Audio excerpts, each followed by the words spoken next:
안녕하세요. 특목입시 전문 하이에비뉴 대표원장 애슐리방입니다.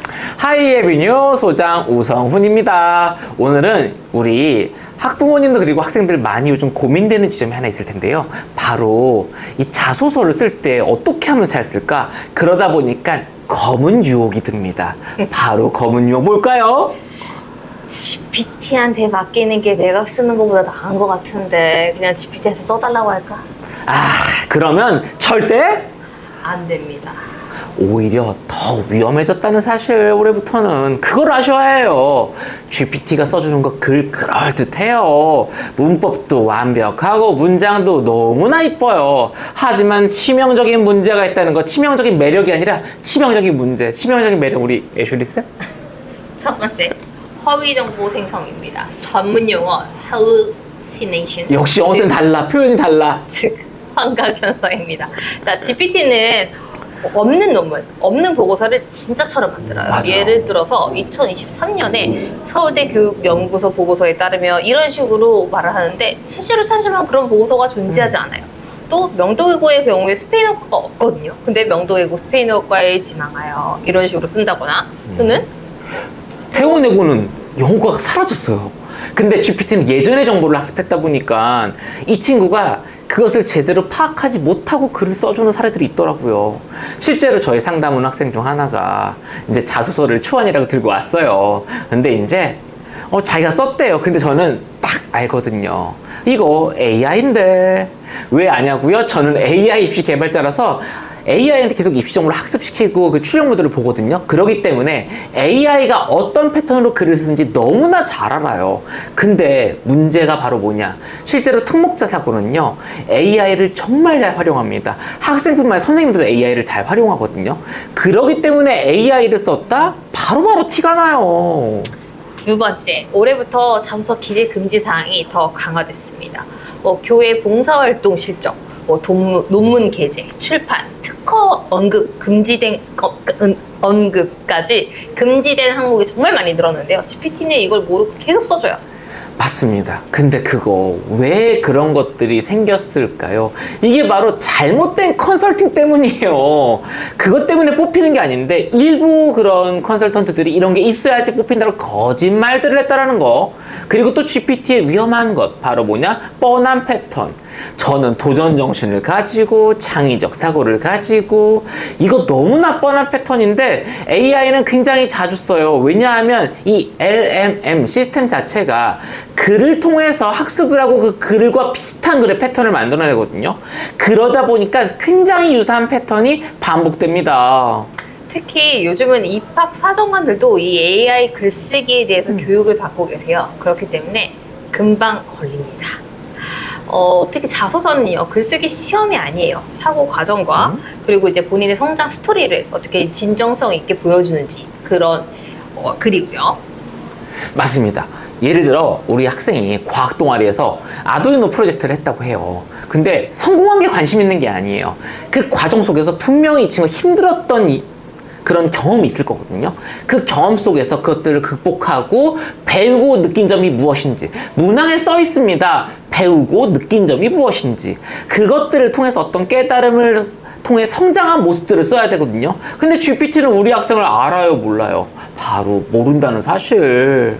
근데 GPT는 그냥 과학적 탐구 정신을 기를 수 있었습니다. 이런 말로 끝내버립니다. 그래서 나만의 고민, 나만의 시행착오, 예를 들면 센서가 계속 오작당했을 때 어떤 가설을 세웠고 또 어떻게 문제를 해결했고 그 과정에서 어떤 깨달음을 얻었는지를 모르는 거죠. 그렇기 때문에 그런 시행착오가 싹 사라집니다.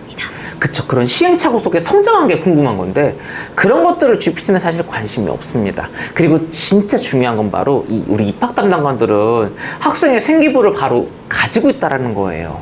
생기부에는 아두이노 기초학습을 수행했다고 했는데 막상 고급 IoT 시스템을 구축해서 우리 집 온도 습도에 맞춰서 에어컨을 자동으로 켜요 라고 써 있으면 자소설이 되는 거죠. 자소설 바로 신뢰도가 있을까요? 없을까요? 어떻게 생각하세요?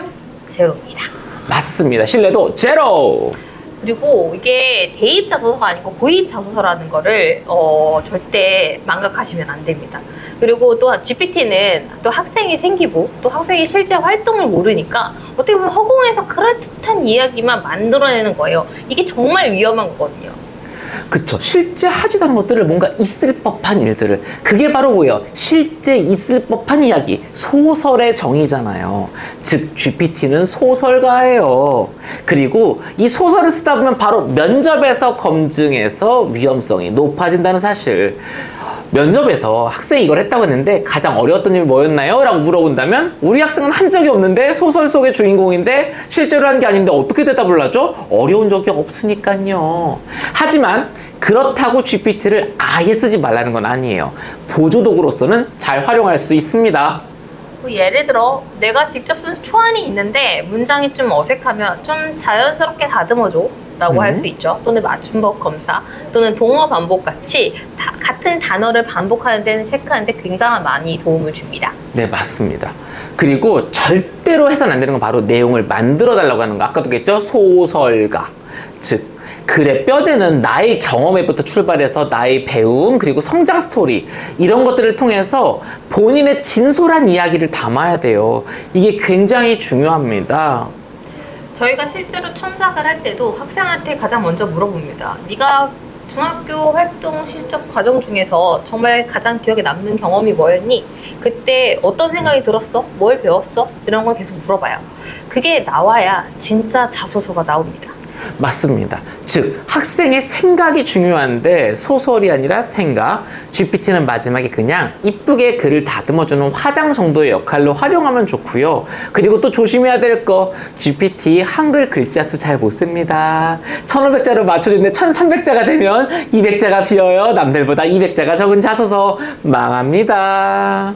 즉 GPT는 그냥 마지막에 포장해주고 여러분의 글을 다듬어주는 그런 것뿐이지 집에 설계도와 기초 공사는 학생 스스로 직접 본인이 해야 하는 겁니다. 특히 올해는 더 조심해야 돼요. 자소서 블라인드 평가가 강화되면서 진짜 너의 이야기인지 가짜의 이야기인지 정말 더 엄격하게 확인을 합니다. 맞습니다. 이게 점점 더 아이들이 GPT를 활용하는 케이스들이 늘어나기 때문에 여러모로 검증이 더 강해질 거예요. 그리고 자소서는 표절 검증 시스템이 있습니다. 그래서 매년 이 자기주도학습 전형을 치른 학생들의 모든 자소는 데이터베이스화 돼 있고 그것들이 표절 검증 시스템이 관리되고 있거든요. 근데 GPT를 쓰다 보면 분명히 진부한 표현들, 유사한 표현들이 반복될 수 있습니다. 그렇게 됐을 때 혹시나 표절로 오해받는다면 합격에 굉장히 치명적인 결과가 생길 수도 있겠죠. 그리고 요즘 기술이 발달함에 따라서 카피킬러 같이 AI가 쓴 글들을 찾아내는 시스템도 많이 발전하고 있고 실제 대학에서 도입을 많이 고려하고 있습니다. 그래서 정리해보면요. GPT 자소서 편해 보이지만 합격 가능성을 확 떨어뜨리는 독이 됩니다. 맞습니다. 자소서는 누구 얘기를 담아야 될까요? 내 이야기, 내 그렇죠. 성장을 보여주는 시험입니다. 맞습니다. 바로 내 이야기, 내 이야기와 내 그 성장 이런 것들을 보여야 되는데 누구한테 맡기면 안 돼요? AI한테 그걸 떠맡기면 진짜 기회를 날려버리는 거죠. 그래서 여러분이 직접 쓰고 전문가인 저희와 함께 다듬으세요. 그게 바로 합격의 지름길입니다. 자소서는 결국 너 자신이니까요. 오늘 영상 도움이 되셨다면 구독, 좋아요 눌러주세요. 자소서 고민 또는 2026년 특목 전자사에 더 문의가 있으시다면 댓글 남겨주시고요. 다음에 더 유용한 팁으로 찾아뵙겠습니다. 감사합니다. 감사합니다.